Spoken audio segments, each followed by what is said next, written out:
Okay, so we have three P's. What are we going to do with those? What happens actually in the life of a pastor, a leader, just a follower of Jesus, a church? Let me give you three or four things.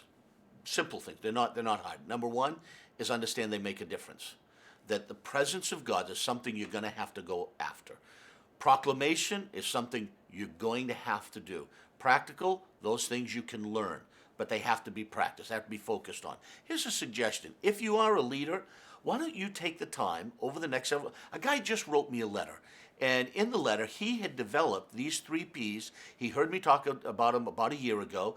And he sent me a letter where he is developing this into the very essence of what he's doing with his church. So I might suggest this. Why don't you take these three P's and really melt them down for yourself? Preach on them.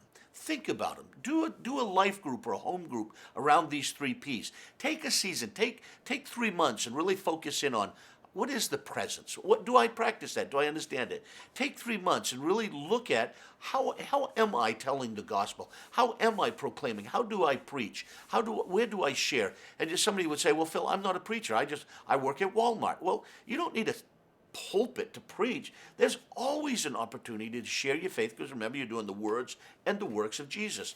And the practicalities, learn, go after them.